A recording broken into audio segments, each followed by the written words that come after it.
porque si tú no eres capaz de mantener tu concentración en un WOD de 10 minutos, ya está fallando eso. ¿Constante se nace? O sea, Hay gente que sí. ¿nacen? Sí. ¿Qué consejo le darías para que consiga disfrutar del CrossFit, de esta disciplina, de sus entrenamientos, del día a día? Cuando tú, por ejemplo, en el trabajo no eres capaz de desconectar y llegas a casa y sigues con todo el trabajo recurrentemente, diariamente, ahí tienes un problema. Gracias a ti, encantado. Gracias por estar aquí en el podcast. Un placer. La primera pregunta que te quería hacer es ¿quién es Sergi Trondel y cuál es su misión? Pues Sergi Trondel es psicólogo y persona, por supuesto, y soy psicólogo especializado en el ámbito de la salud y de la clínica, en el ámbito del deporte, y en esos dos ámbitos ejerzo mi profesión dentro de diferentes áreas, dentro de despacho, clínica, doy docencia en universidad, y me gusta un poco diversificar el rol del psicólogo en diferentes ámbitos, entendiendo la psicología como una. Y aparte, pues evidentemente soy deportista en lo que puedo y en lo que me da el tiempo. ¿Qué practicas? Practico CrossFit, sobre todo, practico algo de pádel, natación y sobre todo eso. Y vengo sobre todo del mundo del básquet. ¿Del básquet? Sí. Al equipo. Sí. Digamos lo que hemos hablado antes, ¿no? Sí. El tema del equipo. Vengo del mundo del equipo. Sí, ahora me has comentado el tema del CrossFit y de que te mueves mucho justamente en el pádel, ¿no? Antes me has comentado pádel, en badminton y tenis. Tenis y golf, sí. Y golf. Vale, que son deportes individuales que hemos Sí, comentado. sobre todo deportes individuales. ¿Por qué? ¿Qué razón es la que te ha llevado a estar como muy focalizado en todo el tema individual y no tanto en el equipo? Pues ha sido un tema más de cómo han venido las cosas. Yo cuando estudié el máster en Psicología del Deporte y Coaching jugaba mucho a golf y a pádel. Y bueno, estaba mucho más metido en ese sector, en ese mundo. Hice mis prácticas en el Tenis Barcelona, el Club Tenis Barcelona y en el Club de Golf Sant Cugat, de todos los deportes individuales, y a partir de ahí fueron llegando casos. Montamos un proyecto de empresa con un socio, un profesor de golf, que llevábamos escuelas infantiles de golf. Empecé a meterme en ese mundo, luego apareció también el CrossFit y deportes sobre todo individuales. Y me fui dejando llevar por los deportes que me iban interesando, por supuesto albergando también cualquier deporte o cualquier deportista que se pueda interesar en que necesitaba psicología deportiva o psicología clínica.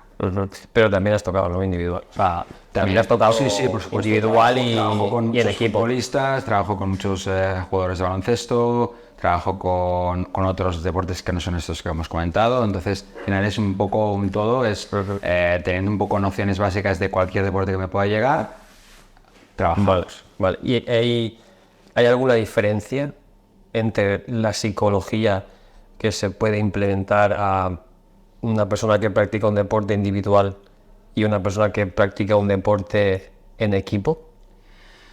Sí, es decir, cómo se gestiona un deporte individual es diferente al final de cómo gestionas tu gestión personal dentro de un equipo.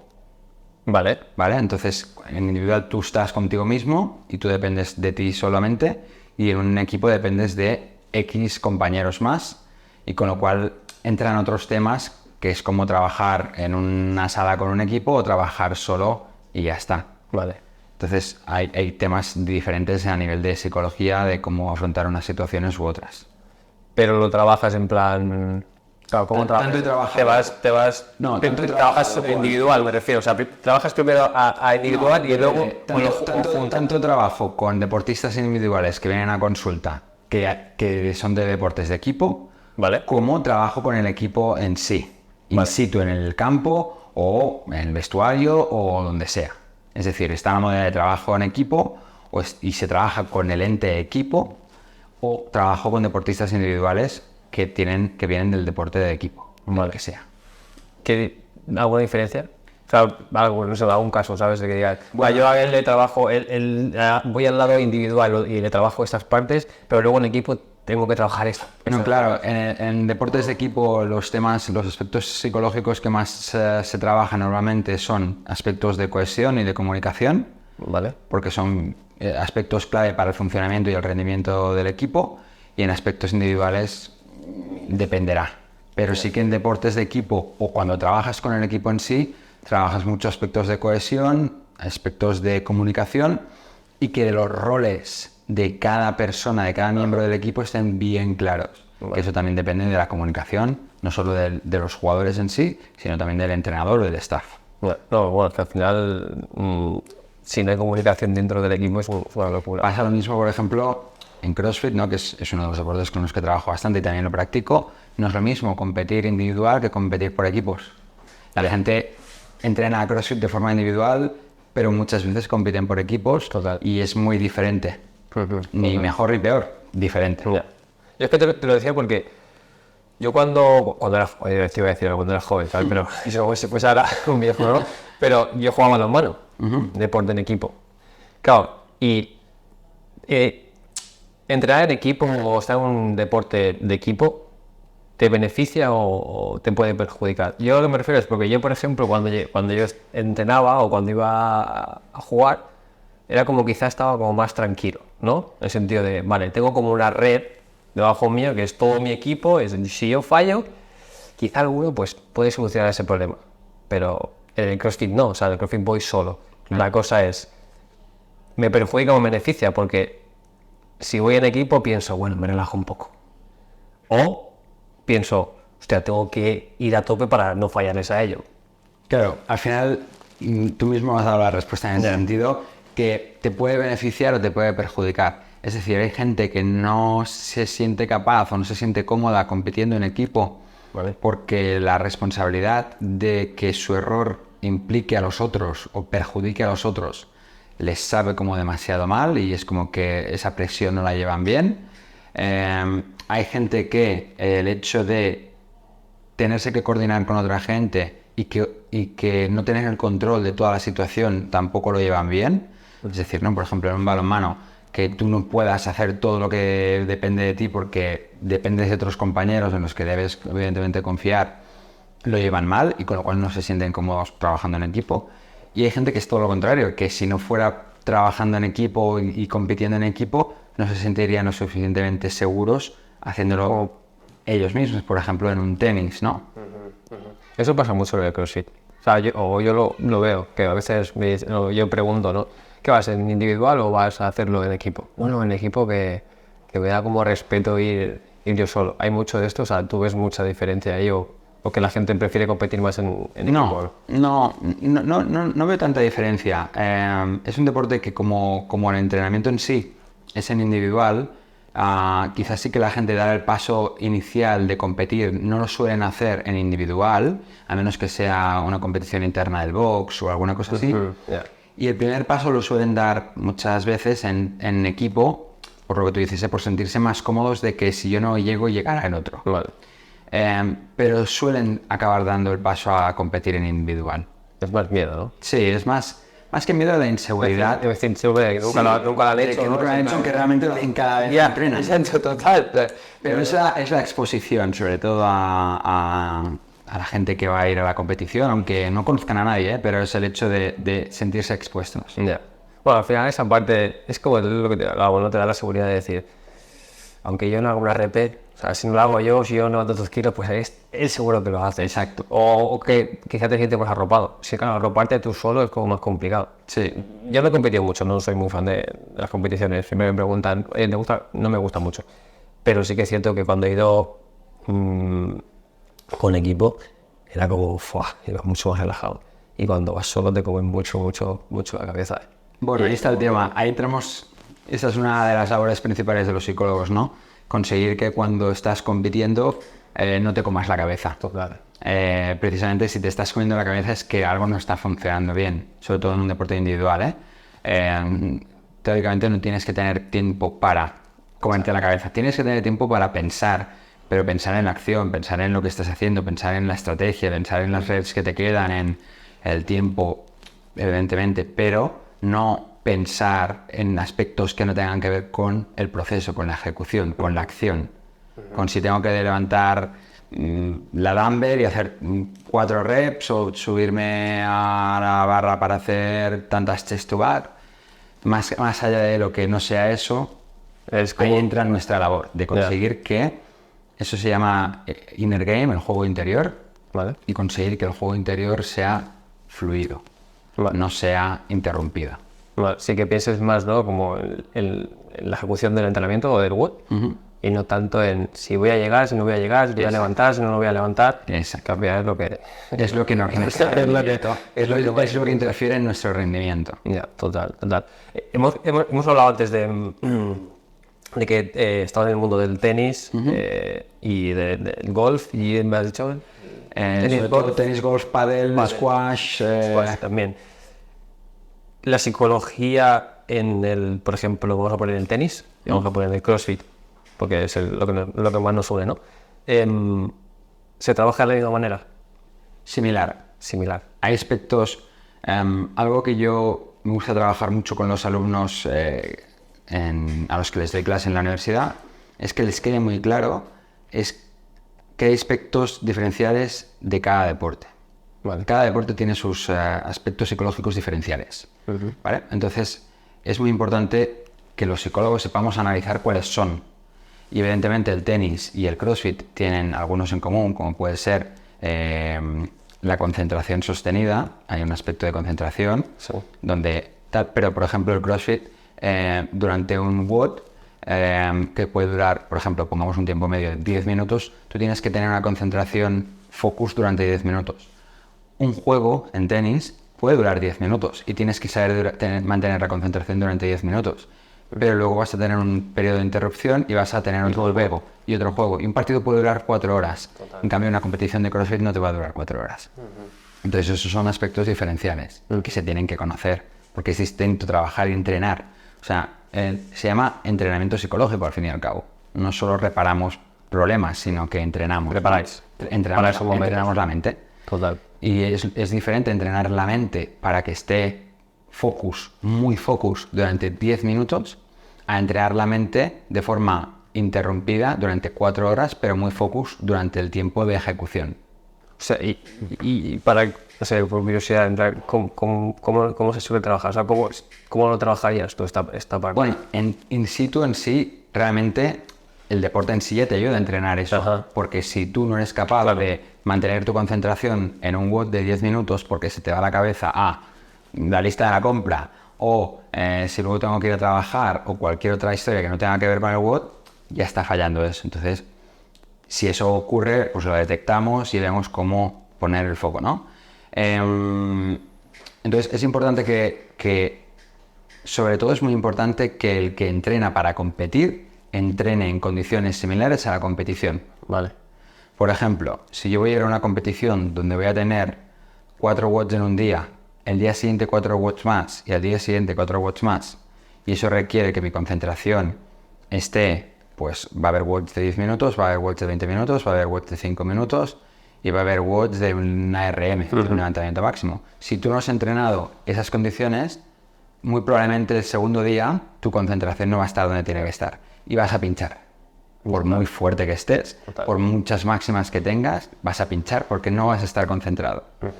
Si un deportista de tenis, un tenista, no juega partidos de 4 horas, no va a poder mantener la concentración. Total. ¿Entiendes? Entonces, se tienen que entrenar... Es ponerte, básicamente. Exacto, se tienen que entrenar en condiciones similares a las que vas a competir. Esa es una.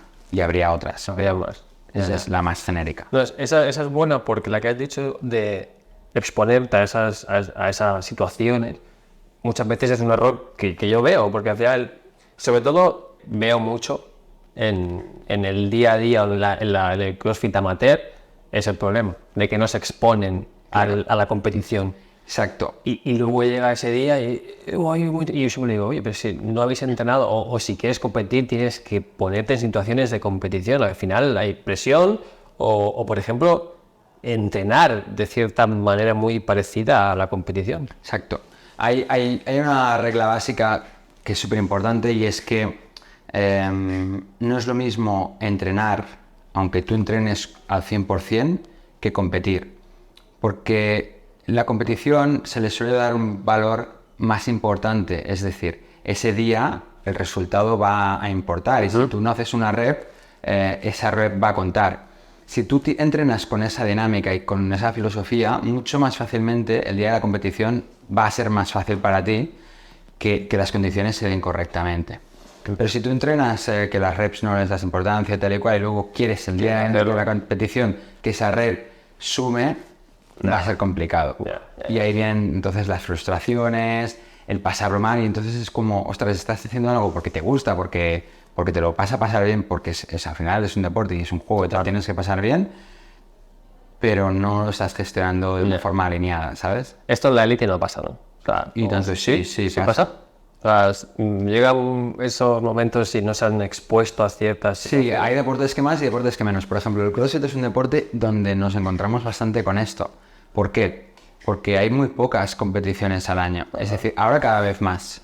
Pero hace 5 años el atleta competía para los Open y lo que se clasificara después, y como mucho hacía una competición más al año. Con lo cual solo competía 2 veces al año, no se entrenaba en competir. El tenista juega cada semana y cada semana tiene una nueva oportunidad. El futbolista o tal, lo mismo. Entonces entrenan las condiciones de competición y lo normalizan mucho más. Es cierto que las planificaciones muchas veces, sobre todo las que están como enfocadas en élite o tal, sí que hay como temporadas, o yo alguna vez sí que lo he hecho, donde te pone el fin de semana como de competición, y es eso, ¿no? En el mismo día a lo mejor ponen como 4 watts que simulan toda esta parte de la competi. Claro, es que hay que exponerse a... Claro, y tienes que estar con otros compañeros al lado y tienes que ver que el otro va 2 reps por delante de ti o entra antes que tú al siguiente movimiento. Tienes que ser capaz de que la atención no se te vaya a eso, o se te vaya a eso pero tú seas fiel a tu estrategia. Uno de los errores muy comunes que nos encontramos en CrossFit, por ejemplo, es el estar pendiente de lo que no tienes que estar pendiente. De cómo va el del carril de al lado, si el juez me ha marcado no rep. Tú céntrate en tu ejecución. Si te cantan no reps, sigue. Pues algo habrás hecho más. En el 99% algo no habrás hecho correctamente. Se puede equivocar el juez, evidentemente. Que el otro te vaya 3 reps por delante, céntrate en tu ejecución. Si tú no has hecho una buena estrategia y crees que puedes haber dado esto, en la siguiente competición ya lo gestionarás. Pero claro, si no te entrenas en esas condiciones y tienes un tiro al año, es muy complicado. Claro, es que también tienes que hacerlo, lo que tú dices, con gente. Exacto. Porque tú cuando estés allí vas a ver, o sea, tendrás aquí al lado a uno, tendrás aquí al lado al otro, ahí al lado al otro, y es como cualquier cosita te puede despistar. A mí me pasa mucho, que si quieres tú comentarme algún caso o algo que te pase a ti. Y yo cuando antes entraba mucho más a menudo en los boxes con el chico que te comentaba, ¿no? Mi antiguo jefe, y a mí me despistaba mucho sus saltos dobles. O sea, el ruido de sus saltos dobles, él se iba muy rápido, por ejemplo, a mí me despistaba, me hacía ir muy rápido. Es en plan, para que veas lo mínimo que puede pasarte, que o te expone, luego ya está, porque claro, me exponía mucho a eso. Y entrenaba con él, me exponía, y luego ya se reía, porque ya no te afecta, no digo, no, ya no me afecta, que ya puedes ir más rápido si quieres, que yo luchaba por, no escuches. Claro, te tienes que exponer. Mira, esto se llama saber competir, realmente. Porque saber entrenar, más o menos podemos saber que no todo el mundo sabe entrenar, porque saber entrenar no es simplemente ir al entreno y hacer lo que toca, es saber en qué momento tienes que apretar, en qué día no tienes bueno, tienes que aflojar, es saber regularte, saber cómo comunicarte con tu entrenador, etcétera, en cualquier deporte. Eso es saber entrenar. Luego saber competir, que tiene variables diferentes a las de saber entrenar. Pero al final algo muy importante y que trabajo con los atletas y es importante detectarlo es el canal comunicativo con el que nos hablamos.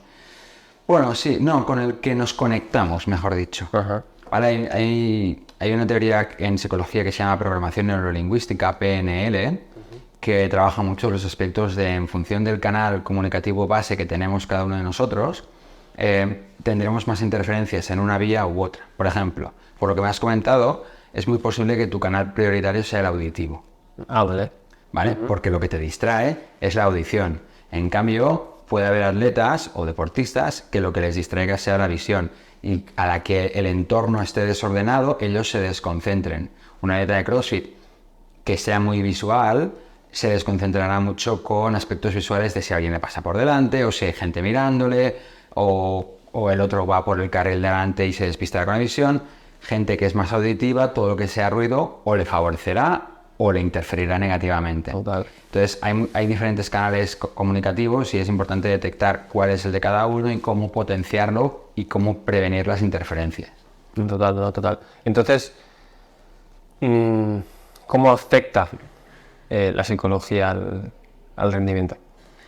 Para mí le afecta en todo. Todo. Es decir, tanto te puede, sobre todo en competición, Ajá. cuando buscamos el rendimiento, es la pieza clave, sea a nivel que sea. Sea en chavalines de 7 años que empiezan a iniciarse en el mundo del deporte, el que sea en deportistas profesionales. Vale. ¿Por qué? Porque tú compites contra más o menos gente de tu nivel, que más o menos saben hacer los mismos movimientos, que tienen nivel más o menos de estrategia, que tienen más o menos todo, ¿no? La técnica, la táctica y la física. Total. El nivel físico, ¿no? Con lo cual, ¿cuál es el factor diferencial? El psicológico. La cabeza. ¿Vale? Total. Es decir, yo no me voy a poner a competir contra Chete Garriba, Fabio Beneito o Matt Fraser. Porque bueno, voy a disfrutar mucho de estar en una pista con ellos, pero no tengo nada que hacer contra ellos a nivel competitivo de rendimiento. En cambio, si yo compito contra gente de mi nivel, pues supuestamente más o menos sabemos hacer los mismos movimientos técnicos, tácticos, sabemos hacer una estrategia, sabemos tener unos parciales, tal y cual. ¿Cuál va a ser el factor diferencial? El coco. El coco. Total. Entonces, recomendación 100% de que todo el que esté metido en el mundito de élite Entrene la psicología, el mindset, al final, sobre todo si quieres competir y rendir. Claro. Si lo que quieres es entrenar y disfrutar, bueno, puede haber gente que entrenando por aspectos psicológicos ajenos al deporte o el mismo deporte en sí te hagan sufrir y eso requiere tratarlo psicológicamente, pero sobre todo cuando hablamos de rendimiento, sea a nivel que sea amateur, sea iniciación o sea semiprofesional o profesional, creo que es importante hacer el mindset, el entrenamiento psicológico. Total. Y has dicho, comentabas lo de, claro, yo si compito con alguien del mismo nivel, tenemos más o menos todo, ¿no? Seguramente vamos a hacer 20 todos tubos seguidos los dos, levantamos los mismos kilos. Aquí entra en juego la comparación, porque lo hablábamos antes, ¿no? El tema de la comparación. ¿Por qué nos comparamos tanto? Bueno, yo creo que va con el ser humano. Es decir, nosotros de hecho aprendemos por comparación y por copia. Los niños, los bebés, se llama modelaje. Ellos ven y copian conductas y es como aprendemos. Los animales igual, ven y copian conductas. El lobo ve a su manada que van hacia el río a buscar agua, pues él va hacia el río, aprende a ir hacia el río a buscar agua porque tal. Los seres humanos aprendemos por modelaje. Por comparación, con lo cual es innato en la especie, es necesario para la supervivencia.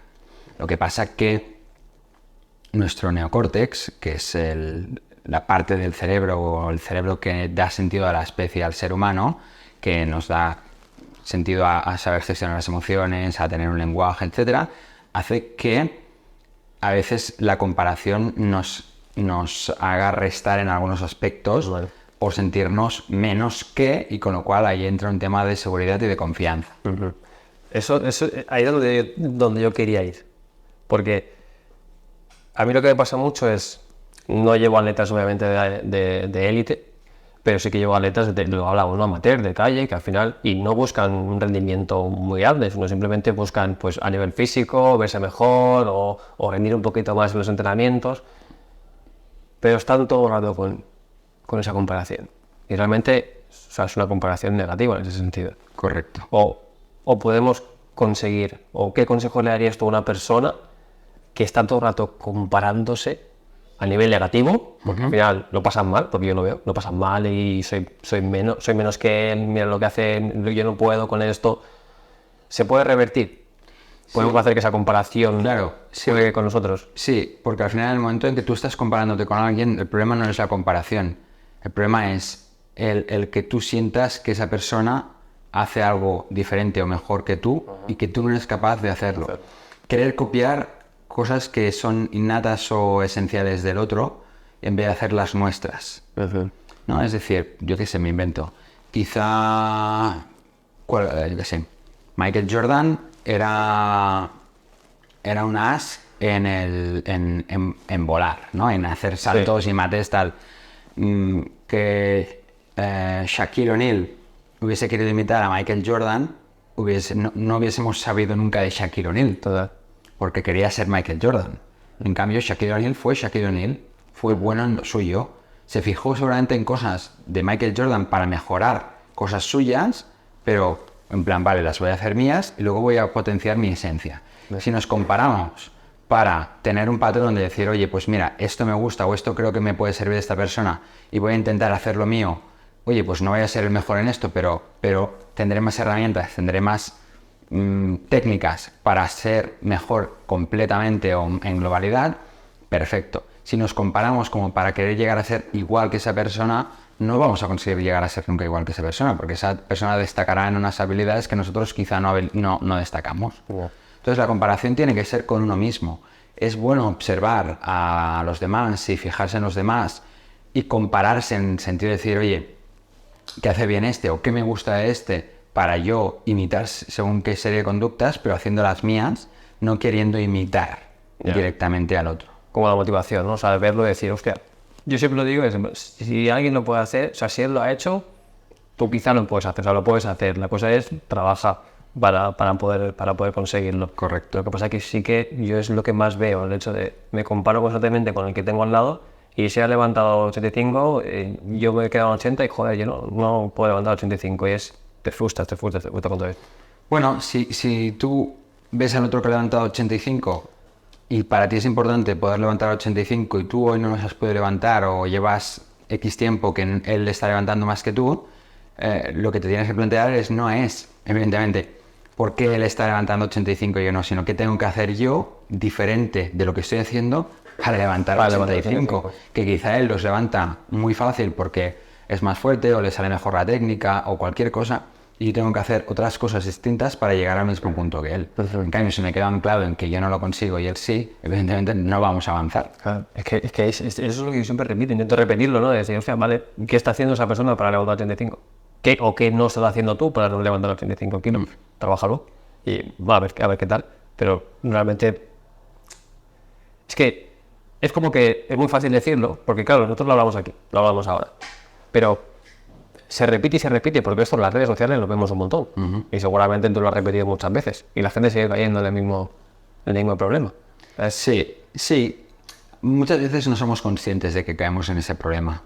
Entonces, a veces hasta que alguien no llega a un especialista, a un psicólogo que le pone el foco y que es capaz de analizar o identificar dónde está el kit de la cuestión, la persona no toma conciencia y no hace ese cambio. Por eso es a veces más difícil, ¿no? Incluso, evidentemente, a mí me llega gente a sesiones que han hablado con sus entrenadores, que hablan con compañeros con los que tienen confianza, tal y cual, y no llegan a la solución. Bueno, pues porque a veces con los colegas o en un box o con el entrenador, según las conversaciones que tengas, no llegas a ese punto de insight, de toma de conciencia. Y es importante aislar variables y entonces el psicólogo, la tarea que tiene es, oye, ir aislando variables y decir, oye, ¿y esto de aquí que has comentado, qué? Ah, ostras, esto, claro, puf. Y ahí es donde se da el cambio.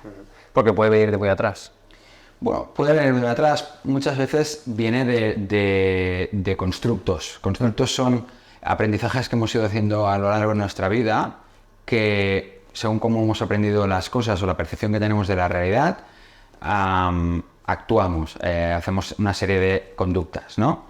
Entonces tú puedes tener una creencia sobre ti mismo, de que no puedo, de que tal y cual, y quizás esas creencias vienen de algo que no tiene que ver con lo que está pasando aquí, pero tiene que ver con otro entorno. Y eso no significa que nos vayamos a ir a hacer un psicoanálisis profundo, ni a que los padres tengan la culpa de todo lo que nos pasa. Esa buena, ¿eh? Vale, esta culpa de mi padre que... No todos los psicólogos nos vamos a... Vale, vamos, háblame de tus padres. No tiene por qué. Es que ha pasado que no te sacan de... No, claro, es que cuando eras pequeño, ¿te acuerdas? Mira, vamos a analizar esa situación y te dicen, ¿ves? Era eso. Y dices, hostia, pues yo tengo que ir ahí. Muchas veces sí. Pero no siempre, evidentemente. Y no significa que todo lo que nos pasa de no poder avanzar en aspectos deportivos nos llegue a ese aspecto. Ajá. Y entonces a nivel salud mental, ¿cómo puede afectar esas comparaciones? ¿Afectan? Sí, afectan muchísimo y de hecho Justo el otro día, una chica que está haciendo el trabajo en la recerca de bachillerato justo me hizo una entrevista sobre cómo las redes sociales afectan en la adolescencia, por aspectos sobre todo comparativos y tal y cual. Y hablábamos justamente de esto, de que las redes sociales al final es un escaparate constante de lo bueno. aparentemente mejor de cada uno, lo aparentemente mejor de cada uno, porque al final es una apariencia, ¿no? Yo puedo, y más a día de hoy, poner una cámara así y parece una cosa, pero luego lo giras y es otra cosa muy distinta. Entonces es lo aparentemente mejor de cada uno. Entonces si nos quedamos con ese 0,05% que nos están mostrando, evidentemente hay un sesgo muy importante.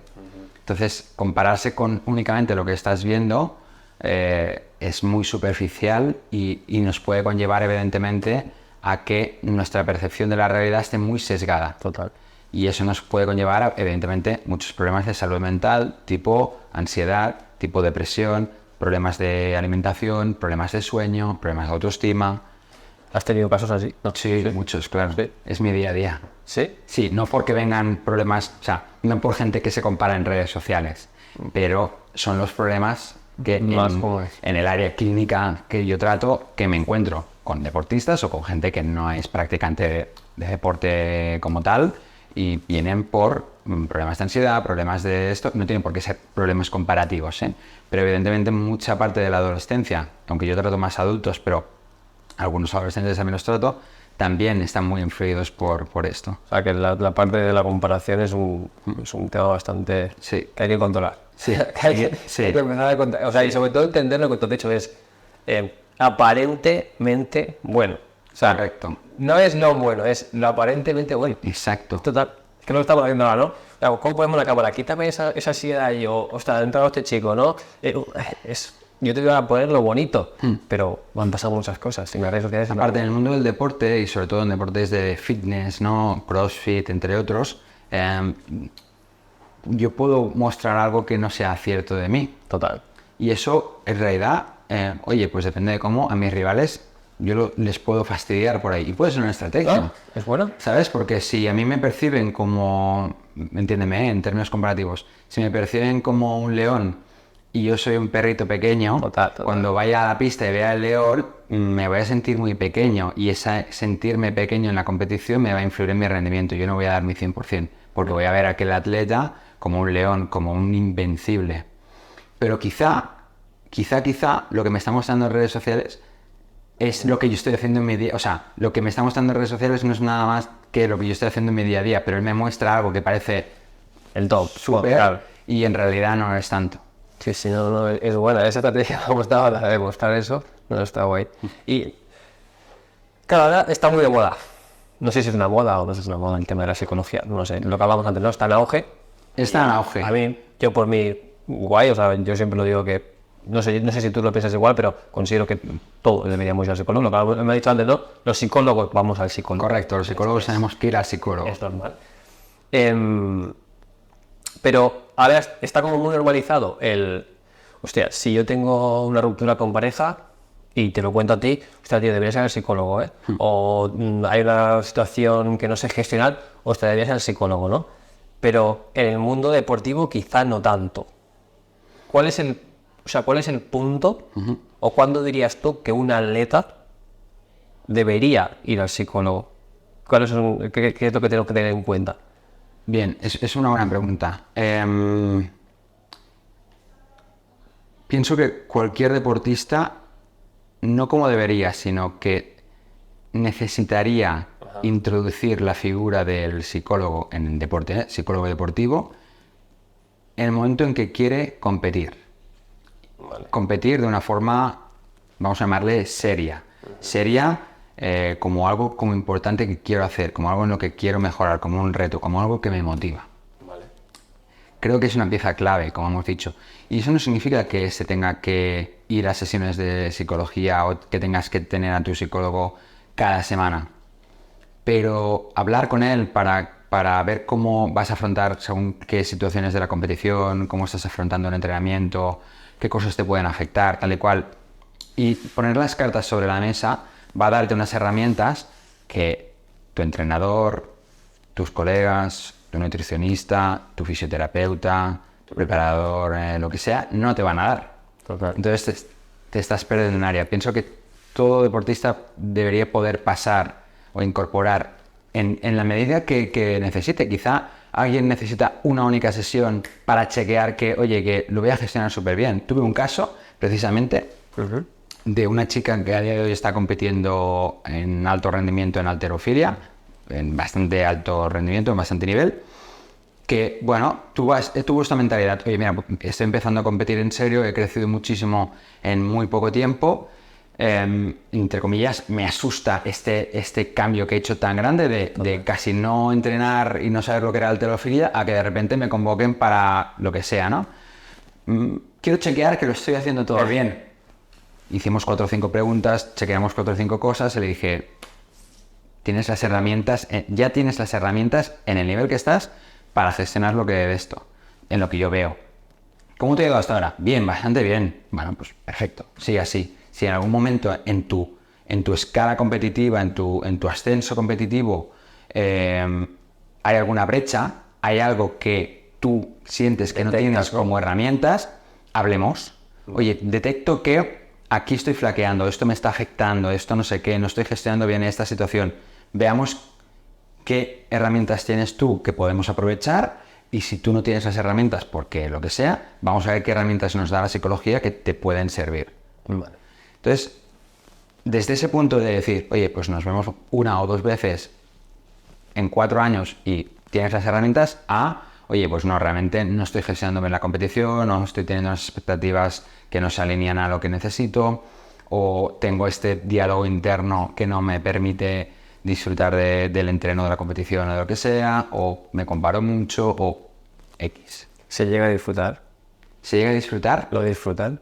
¿El qué? La gente de élite disfrutan de sus entrenos, disfrutan de las competiciones. Sí, pienso que si no lo disfrutaran no seguirían. ¿Sí? Sí, porque sobre todo en algunos deportes requiere un sacrificio muy, muy grande y pienso que si no hay un punto de disfrute, si tú no disfrutas del proceso, el resultado realmente te va a dar igual y no va a haber un resultado.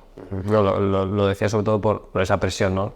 Pero bueno, entiendo que es una presión que hace que Es una presión que la saben llevar bien, que tienen que saber gestionar desde luego, pero que por experiencias o por habilidades personales, competencias que tienen, saben gestionar esa presión.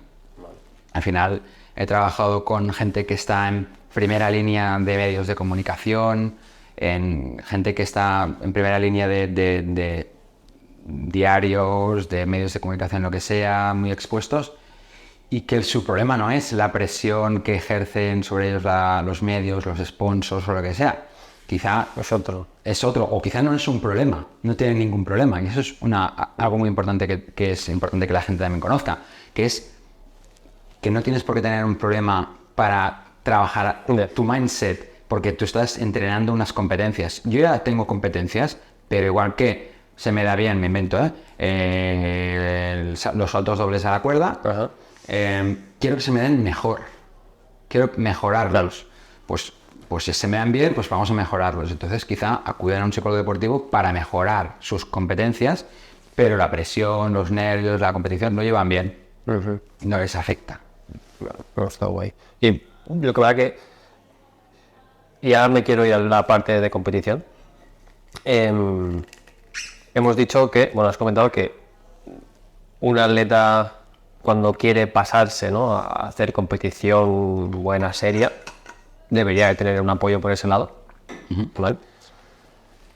Pero volviendo a la gente amateur, a la gente de calle, a los que van todos los días a lo mejor a hacer watts, cuando una persona que hace CrossFit o que le gusta mucho el deporte y no compite a esos niveles, debería ir a un psicólogo, sobre todo para quizá arreglar esos problemas que comentábamos antes, quizá de comparación o algún problema que tenga.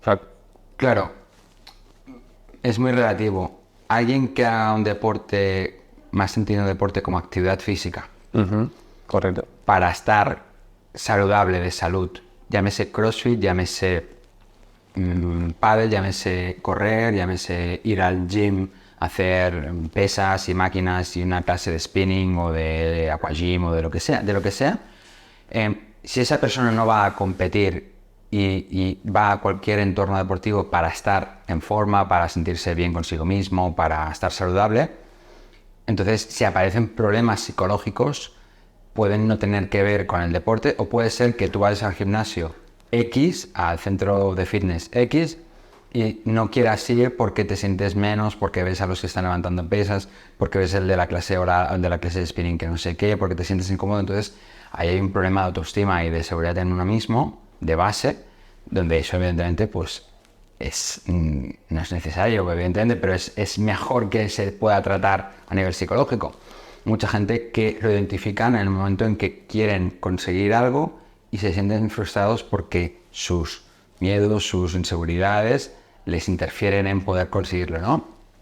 Pongamos el caso, alguien que el médico le recomienda que debería hacer deporte o actividad física, ¿no? Por salud, por bajar peso, no por tener una figura ideal ni mucho menos, ¿no? Sino por bajar peso, por problemas de rodillas, por problemas de huesos, lo que sea. Pero a esa persona le da vergüenza ir a un gimnasio, me estarán mirando y que dirán, ¿y cómo voy? ¿Y cómo me presento? Evidentemente hay una inseguridad de base que te está impidiendo, te está interfiriendo en que tu salud mejore. Ahí evidentemente es una red line, ¿no? Es una línea roja de decir, oye, aquí tengo que tratarlo, porque es que ya no es porque me lo quiera pasar bien o por decir, es que lo necesito por salud. ¿Puedo encontrar otras herramientas? Quizá, no hace falta que vayas a un centro de fitness, puedes cogerte un entrenador personal. Perfecto. ¿Puedes hacer deporte en casa, en el salón de tu casa? Perfecto. Pero, ostras, ya tienes una barrera que te está impidiendo algo. Y eso, pues, es una línea roja. ¿No? Entonces, que hay un freno donde tú quieres poder hacer algo y no puedes, por lo que sea, eso es una alerta para decir, esto lo tengo que trabajar. Total. Y a nivel de comparaciones, a nivel de inseguridades, sobre todo quizá hablando de marcas o de tiempos, cuando la gente se agobia mucho por esto, también tienes como ciertos límites de decir, vale, oye, se te ha ido. Una cosa es que te compares una vez, que digas, tengo un día malo, mira lo que ha hecho, pero ¿cómo de recurrente tiene que ser eso?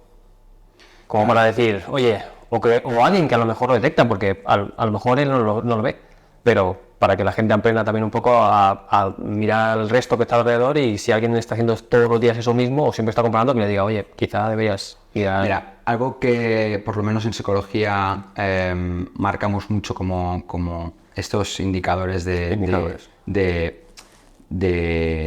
tratar algo, como esas banderas rojas, ¿no? Es el hecho de, sobre todo, ¿cómo te lo diría? Identificar cuando algo nos preocupa más allá de ese entorno. Me explico. Cuando tú, por ejemplo, en el trabajo no eres capaz de desconectar y llegas a casa y sigues conectado al trabajo recurrentemente, diariamente, y no eres capaz de dejar los problemas del trabajo en el trabajo, ahí tienes un problema. Cuando te vas de casa y fuera de casa te llevas los problemas de casa al trabajo, a los amigos, al deporte, es que el problema de casa te está afectando más de lo que te debería afectar. Si tú has tenido una discusión con tu pareja, con tus hijos, si es algo puntual, evidentemente te va a afectar y te debe afectar. Pero si es algo recurrente, constante en el tiempo, eso es un problema. Hay que actuar. Porque sobrepasa la importancia que debería tener y te está afectando más. En el deporte pasa lo mismo. Si tú recurrentemente te vas del box, te vas de la pista, te vas de la cancha y sigues obsesionado con que aquel está haciendo mejores tiempos, aquel está haciendo mejores anotaciones, y no desconectas de eso y no eres capaz de hacer un plan de en qué me voy a centrar que dependa de mí para cambiar eso, evidentemente ahí es un problema. Vale, ahí está el indicador. La recurrencia. Sí. O sea, La recurrencia y la cambio de contexto. Vale. Vale. No, sí, es interesante eso. Es que es lo que comentábamos antes, de mucha gente está en ese punto, en el de que constantemente están con esa comparación. Dices, si eso es algo puntual... Alguien del box, sí, te puede decir, oye, no te rayes, no, porque yo... No te preocupes, que mañana es otro día y ya está. Ya, pero... Hostia, hay que mirarlo. Sí. Es que pues lo que comentas antes, ¿no? Puede llegar a ese punto de salud mental de pasarlo mal, ¿sabes? Sí, es un punto de obsesión y de preocupación. Es decir, la preocupación en sí, la palabra nos lo dice, ¿no? Te preocupas de algo que no te estás realmente ocupando, con lo cual estás anticipando y eso te va a generar ansiedad. Y esa ansiedad se va a transmitir en no poder comer bien, tener presión en el pecho, no descansar, no comer bien y evidentemente se va a generar un bucle que te va a repercutir. No. Pues ahí tenemos el indicador. Ahí lo tenemos. Quería hablar del ego. Venga.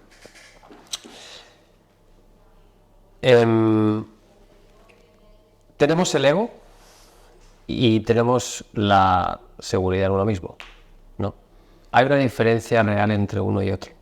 En el caso, yo te pongo un ejemplo para que también se entienda, ¿no? La gente que, digo, estoy haciendo snatch, por poner el ejemplo de CrossFit, que la gente lo entienda, snatch, son 100 kilos, los puedo llegar a mover, ¿vale? Y digo, venga, sí, me tiro, voy a levantar los 100 kilos. Pero tengo esa duda, ¿no? De, hostia, que yo creo que a lo mejor esto no lo levanto, pero los tiro. Y si los saco, digo, vale, perfecto. Mi seguridad en mí mismo es como que me ha jugado una buena pasada. Pero si no lo saco, normalmente se dice, o no, se piensa, es que el ego, te han podido el ego. Hay una diferencia real entre uno y otro. Y si la hay, ¿cómo podemos detectar eso? Vale. Claro, el tema del ego va mucho con el ego en sí, para que la gente comprenda lo que significa el ego, que creo que es importante. Ajá. El ego es el autoconcepto. ¿Qué significa? El cómo te percibes a ti mismo. Vale. En tanto a ti mismo y en tanto a los demás. Ok. ¿Vale? Hay dos... Claro, primero en tanto a cómo te ves en tanto a ti mismo, en tanto a cómo te ven los demás. Vale. ¿Vale? Entonces, si tú, por querer sentirte incluido o percibido por los demás, según tu percepción, vas a intentar meterte en esos 100 de snatch cuando realmente no estás preparado y hay un nivel alto de error y con lo cual de frustración. Si el ego te puede más porque te estás fijando más en lo que deberías hacer porque tu entorno significa que tienes que estar metiendo esos 100 de snatch, entonces ahí evidentemente el ego lo estás haciendo vulnerable. Vale. Porque no estás fijándote realmente en lo que te tienes que fijar, si estás preparado, si tal y cual, si tú has entrenado suficiente como para meter 100 de snatch al margen de el entorno, de lo que sea. Entonces, si tú te metes a hacer eso, vas a hacer el ego vulnerable. Y lo vas a hacer por ego. Porque tengo que demostrar que puedo. Y ahí vienen muchas lesiones. Total. Y muchas lesiones también psicológicas de frustraciones, de etcétera, ¿no? El ego bien trabajado en uno mismo es ese ego en el que tú has trabajado bien para llegar a un cierto punto, el entorno está en ese punto y tú, gracias a tu trabajo, consigues esa meta. Vale. Porque estás preparado. Porque estás preparado. Porque te lo has trabajado y porque tal. Entonces tu ego se va a ver reforzado. Vale.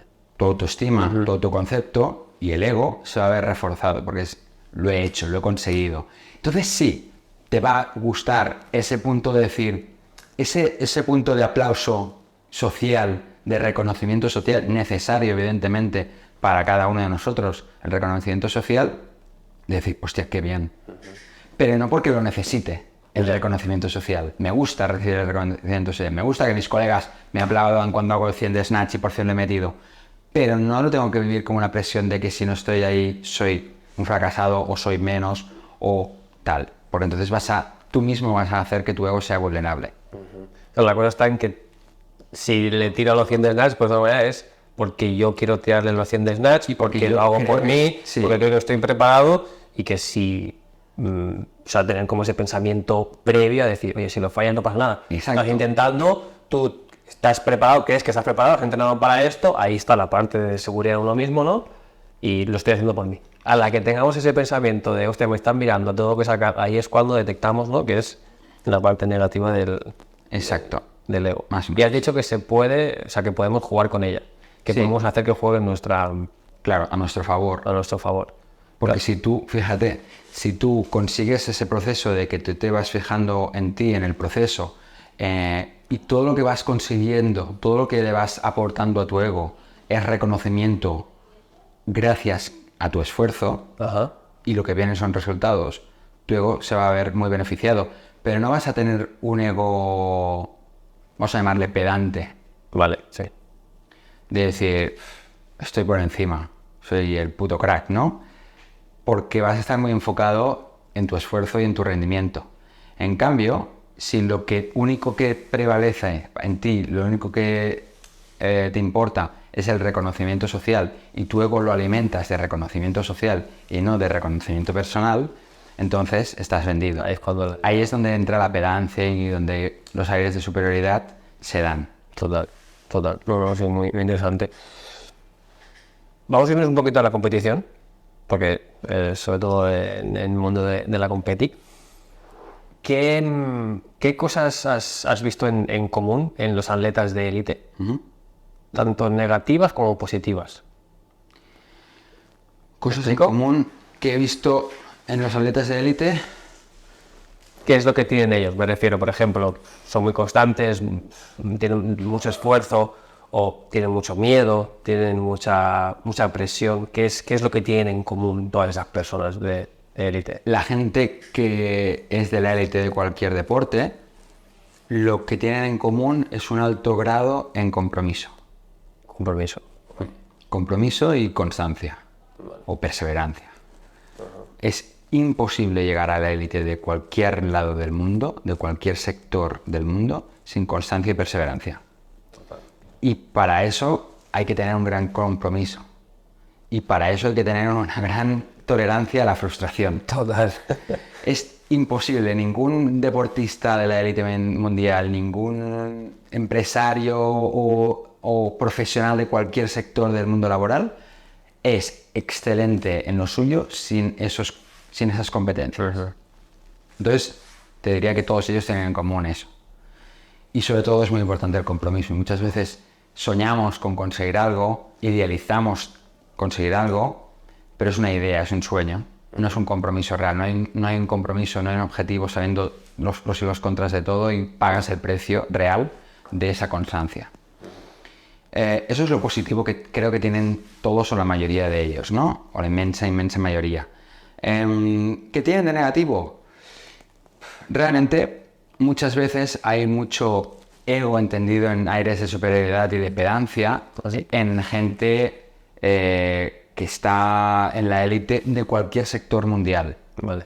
Pero también lo hay en no tan élite, es decir, hay gente que podríamos decir, y no me gusta esta palabra porque es como menospreciar un poco, pero hay gente que es mediocre en lo suyo y se creen que son está arriba del todo, ¿no? Exacto, que son la élite. Pero al final el problema es con quién te compares o en la línea que te compares. Es decir, vamos a poner ejemplo. Si yo, que entreno a CrossFit, que llevo 7-8 años entrenando a CrossFit, me comparo con gente que lleva 1 o 2 meses, claro, pues quizá me voy a sentir el mejor de esto, pero realmente quizá yo soy mediocre en lo mío, en mi nivel, correcto.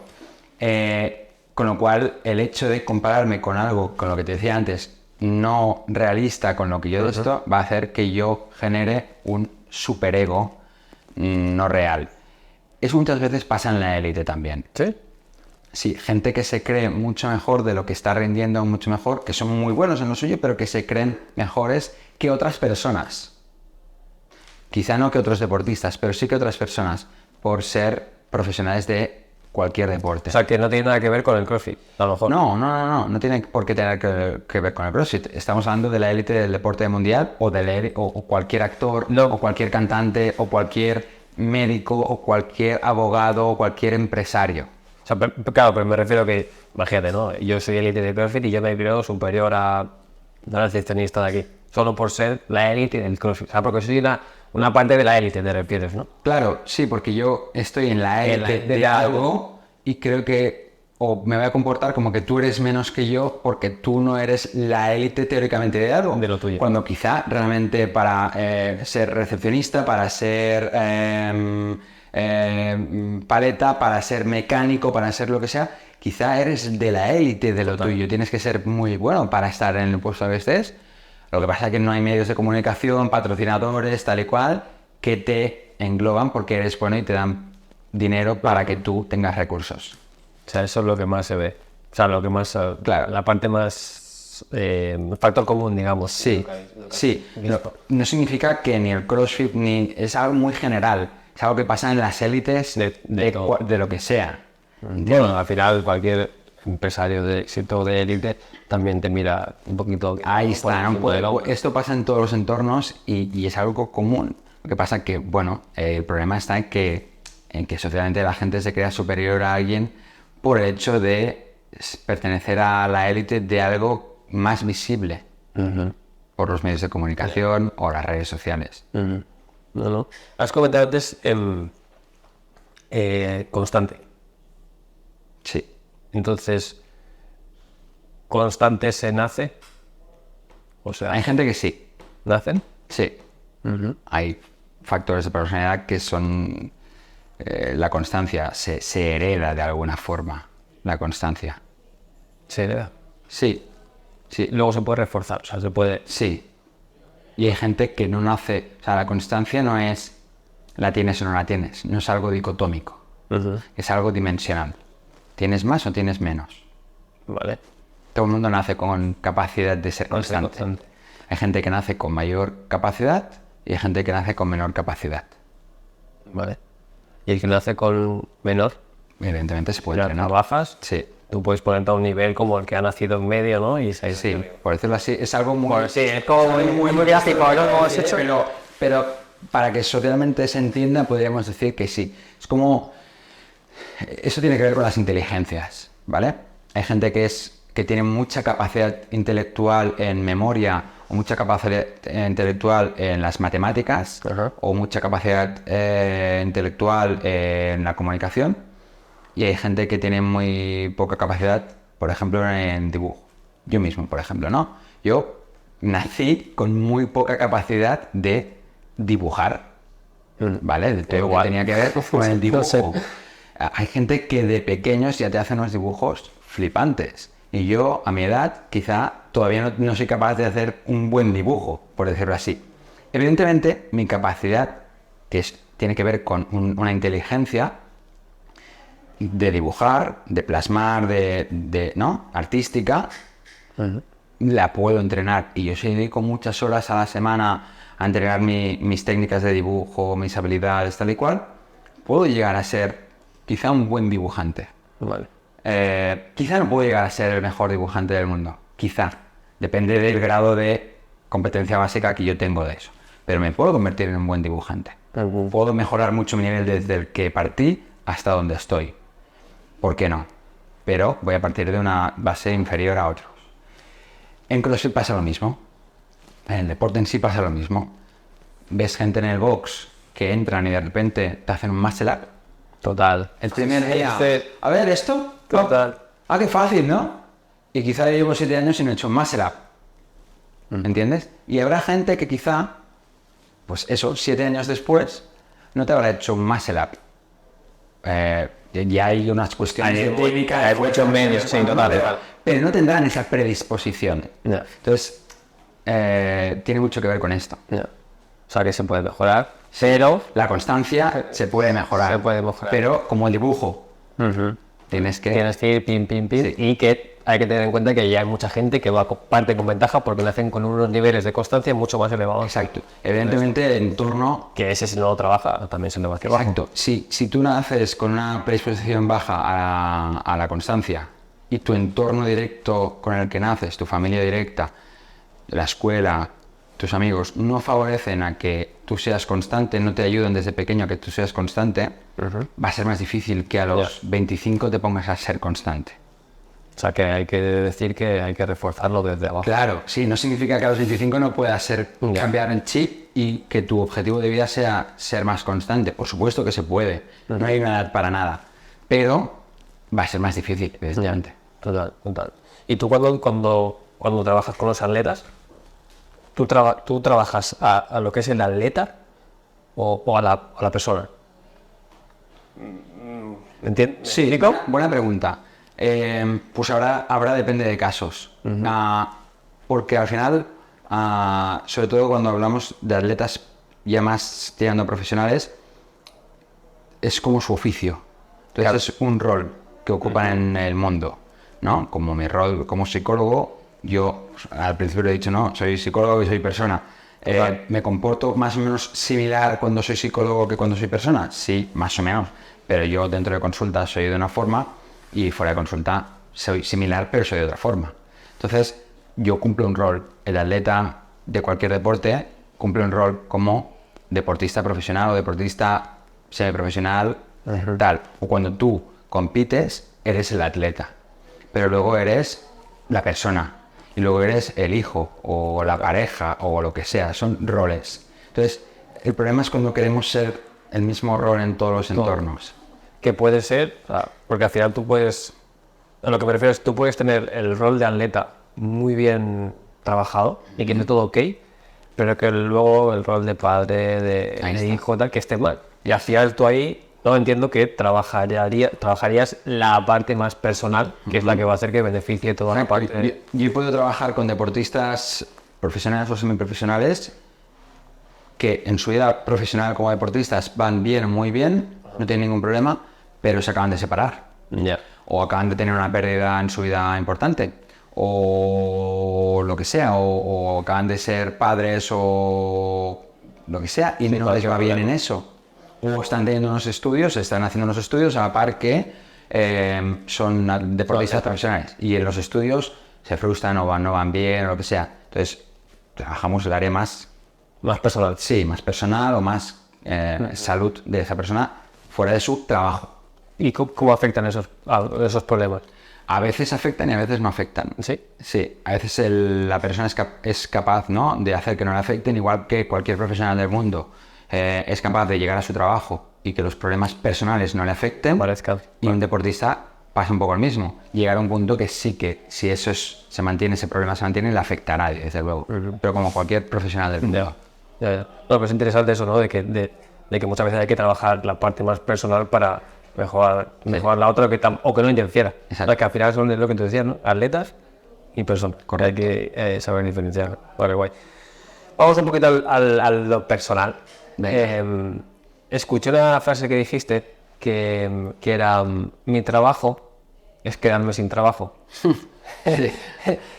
Yo pienso lo mismo. Yo con lo que me dedico al final, pues intentar, ¿no?, que la gente tenga hábitos más saludables, que aprenda a alimentarse, que se cuide, que haga entrenamiento. Al final pienso que es igual, ¿no?, que mi trabajo tiene que acabar si lo hago bien, obviamente. Pero en tu mundo de la psicología puede acabarse o no acabarse. Me refiero, al final tú puedes ser simplemente el apoyo, ¿no?, hacia ese atleta durante toda su carrera deportiva y que tu terapia, entre comillas, se acabe cuando el atleta se retire. O solo solucionar un problema. Y cuando se solucione, ya sales de ahí. Sí, yo puedo ser por decirlo así, parte de su staff durante toda su trayectoria deportiva. Y puede haber momentos en los que necesite recurrir más a mis servicios, a lo que yo le puedo aportar, y momentos que menos.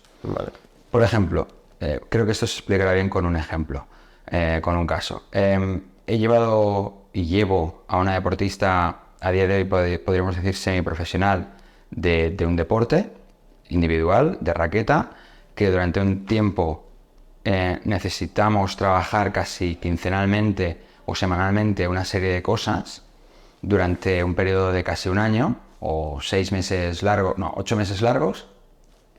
Luego esa frecuencia se fue transformando en una vez al mes, una vez cada mes y medio, una vez cada 2 meses, tal y cual.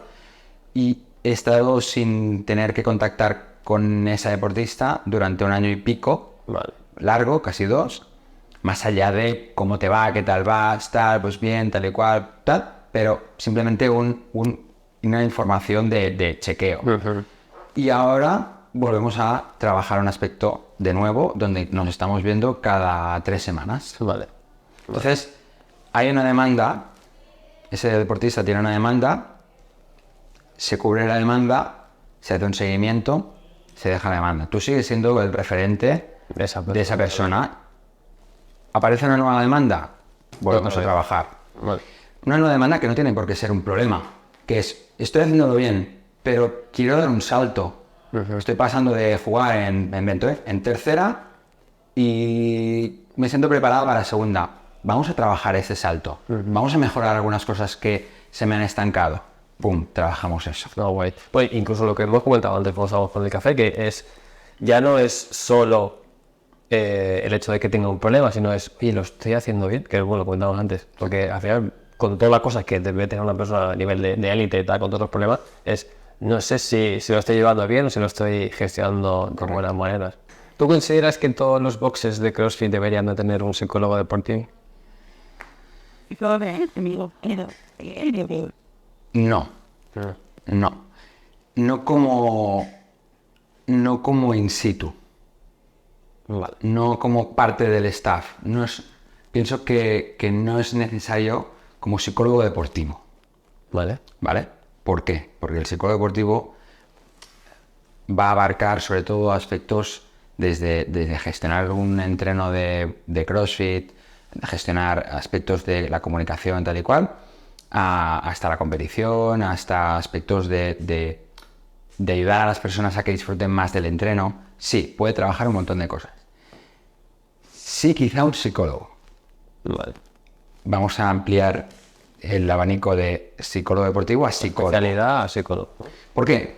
Porque un psicólogo especializado en salud y especializado en deporte, con la doble especialización, puede ayudar a personas que sufran de estrés, de ansiedad, de problemas personales, de que dentro del box mismo hayan perdido la motivación en el deporte, etcétera. Y si es deportivo, va a poder trabajar también aspectos deportivos, como los que te he comentado, aspectos con los entrenadores, de frustración, como trabajadores en sí, ¿no? Aspectos de cohesión, aspectos de cómo comunicarse con los usuarios de CrossFit, va a poder trabajar aspectos de la competición, etc. Pero un psicólogo únicamente especializado en deporte sin estar especializado en salud, pienso que no. Porque a no ser que sea un box de CrossFit que únicamente sea pura competición, Claro, pero ahí nos vamos a la élite. Bueno, sí, élite o ya del mundo o semi-élite, grupos de competición, tal y cual, ahí sí tiene sentido un psicólogo deportivo únicamente. Porque va a trabajar muchos aspectos de competición. Pero que sí que estaría bien que hubiese un apoyo a nivel psicológico. Sí, donde los usuarios puedan recurrir a ese psicólogo o a esa psicóloga por cualquier cosa, igual que, ¿no? Yo en este caso trabajo en Gavi Medi, que es un centro médico que está en la zona de la comarca de la Selva, en Girona y tal y cual. También trabajo online con atletas o con personas que no son deportistas de alrededor de España sobre todo y alguno internacional, y puedo trabajar online. Y la gente viene aquí presencialmente o me contacta por redes sociales o por internet para hacer sesiones conmigo, pues si el psicólogo forma parte del box, pues va a recibir gente de ahí, que pueden ser gente del box mismo, que digan, ostras, pues voy a ir con Sergi, que es el psicólogo del box tal, porque me queda cerca, porque me ha hablado bien de él o porque me genera confianza, o puede venir gente de fuera, que no tengan que ver con el box, pero oye, vengo a verte aquí al box. Total. Bueno, yo también lo creo, el hecho de que exista esa parte a nivel de apoyo. Porque al final, yo lo que mucho he notado también es que al final los entrenadores pasamos a veces a ser de entrenadores a psicólogos. Ya. Sin meternos, ¿no?, en el mundo de psicología, pero es que la gente, tú la ves y cuando entrena tiene sus preocupaciones, sus miedos y tal, y dices, vale, tampoco te puedo dar ciertos consejos o ayudarte porque no sé tampoco cómo enfocarte. Lo que yo te puedo decir, claro, no te rayes, ¿no? Lo comentábamos antes y yo en este sentido me considero súper afortunado porque colaboro con, por decirlo así, con 3 boxes principalmente, en este caso de Cataluña, que son 77 Fit, que son Grit y que son Links. Y presencialmente yo no estoy in situ dentro de ninguno de ellos, pero colaboro con ellos, soy partner de ellos, en el sentido de que, por decirlo así, el psicólogo de referencia de estos 3 boxes soy yo. Eso no significa que no haya otros psicólogos a quien conozcan los coaches o lo que sea, y si alguien necesita deriven, por supuesto que sí, Total. y tiene que ser así, pero sin estar dentro del box, porque yo estoy cerca de esos 3 boxes y puedo acudir si es necesario a algo presencial, ellos me pueden derivar casos. Entonces sí que estos 3 boxes en este caso, y seguro que muchos más en Cataluña y en toda España lo hacen, tienen algún psicólogo o in situ o de referencia para derivar. Igual que deben tener nutricionistas, igual que deben tener fisioterapeutas de confianza para derivar esos servicios externos. Eso es lo que veo, que hay nutricionistas o por ejemplo, entrenamientos personales, pero la psicología no. La psicología, muy pocos. Muy existen. pocos. Vale, pero bueno, a ver si Por lo menos que conseguimos que le vayan sí, metiendo. pienso que cada vez más y al final los centros de CrossFit, los boxes de CrossFit cada vez más pienso que se están convirtiendo, y debe ser así, en centros de salud. Al final CrossFit tiene una línea de trabajo súper potente que es CrossFit Health, distinta a CrossFit Training o CrossFit HQ, que es CrossFit Competición, y CrossFit Health es la línea que va a priorizarse, porque es al final la salud, y dentro de la salud evidentemente entra la psicología. Total. Me he quedado antes que has dicho que esa persona, ¿no? El apoyo, ese psicólogo que pueda estar en un box, como que intente ayudar a las personas de calle, de pie, a disfrutar del deporte. Pues aprovechemos que estás aquí. ¿Qué consejos le podrías dar tú a esa persona que lo está escuchando, que es CrossFit amateur, el día a día para disfrutar? ¿Qué consejos le darías para que consiga disfrutar del CrossFit, de esta disciplina, de sus entrenamientos del día a día, sin llegar a esa presión que comentábamos antes? Yo te lo explico, te lo pregunto porque yo veo que incluso muchas veces las personas de a pie están más centradas y tienen muchas más preocupaciones que la gente de élite. Y es en plan, me preocupo por si no levanto esto, si no consigo hacer esto en cierto tiempo, si no sé qué. Consejos para que la gente disfrute. Bueno, lo resumiríamos en uno, ¿Vale? y es ser conscientes de cuál es el reto o el objetivo personal de cada uno, que eso es algo que la mayoría de gente Tienen que pensarlo. tienen que pensarlo, porque no lo hacen, simplemente por inercia, por el entorno, por la sociedad, por la gente con la que entrenas, por los constructos que decíamos antes, te dejas llevar por esas presiones y empiezas a compararte con que tienes que levantar esto, o que tienes que hacer tantas reps, o que te tiene que salir este movimiento, y dejas quizá el que era tu objetivo inicial de lado, y empiezan a haber otros objetivos que tú no has elegido conscientemente. Total. Conscientemente. Es decir, si yo me planteo que quiero competir y quiero mejorar este movimiento, este movimiento y este movimiento, voy a hacer cosas específicas para mejorar esas cosas, para mejorar esos movimientos o esas técnicas. Pero si tú estás queriendo mejorar o levantar una serie de repeticiones sin que eso sea un objetivo y sin que hagas nada más, simplemente porque te tiene que salir, porque llegas tanto tiempo en CrossFit, no es un objetivo. Yeah. Ese es el problema. Por eso te digo que se resume en uno. Que se convierta en un objetivo. Si no es un objetivo, hay que reevaluar los objetivos. Si el objetivo es ir y disfrutar, da igual que cojas la dumbbell de 15. Total. Tú disfrutas con la dumbbell de 15, te lo pasas bien. No quieres mejorar, me refiero, no quieres muscular más, no quieres mejorar tu fitness, mejorar tu tal. Disfrutas con la dumbbell de 15, aunque lleves un año con la de 15. Sigue con la de 15. Perfecto. Es que el objetivo es que te lo pases bien, ¿no? Exacto. ¿Quieres competir y en una competición te vas a encontrar la de 17,5? Claro, pero ahí cambia el objetivo. Ahí está. Pero la gente los cambia sin ser consciente que los ha cambiado. O elige objetivos o va en busca de objetivos que no son suyos. Por ejemplo. Porque ve, ¿no? En los CrossFit suele pasar bastante, es en plan, que alguien entra y ya a los 3 o 4 meses me dice, voy a competir. Y yo, ¿cómo? Pues si has entrado, si no hacía poco que ni entrenabas, y de repente ya vas a competir. Y es, no, porque me han dicho, tal, y ya está. No, porque lo que decíamos antes de la comparación o los compañeros, ostras, este lleva con la dumbbell 17,5, yo sigo aquí con... Bueno, ¿Pero tú quieres ir con la de 17 y medio? Sí. Bueno, pues entonces ponte las pilas Hazlo. y ves buscando, oye, pues introducirlo en algún WOD. Muchas veces el coach, ¿no? El coach o la coach. Oye, ¿puedes con 17 y medio? Ya no sé, pero no quiero. Pero eso cuesta mucho de decirlo. Ya, hostia, va, venga, va, lo voy a probar. Y quizá no, entonces empiezas a, Buah, es que el coach me ha dicho que tengo que, ¡pum! Y oye, con todos mis respetos, evidentemente, a los coaches, y sé que la mayoría que hacen esto lo hacen con la mejor fe del mundo, pero tener esta visión de a quién le puedes decir tal, o ¿quieres? ¿Te apetece? Y a quién no se lo puedes decir, a veces es complicado, y con el día a día, con el aborigine, a veces no se presta esa atención.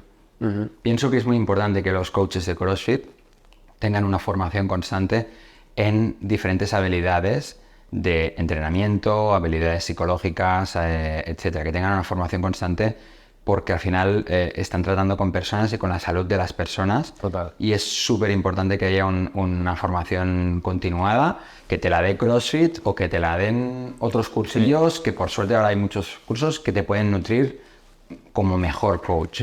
No, sin duda. Resumimos entonces en que el objetivo por el cual te metiste a hacer CrossFit o cualquier otro deporte, que te acuerdes. Te acuerdes cuál es el objetivo. Si tú consideras que ese objetivo ha cambiado, que estés alineado con ese nuevo objetivo de forma consciente. Total.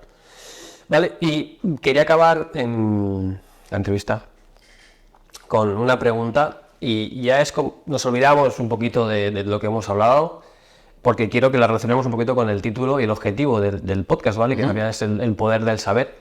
Y me gustaría hacerte la pregunta de, ¿qué le dirías tú a ese Sergi de 18 años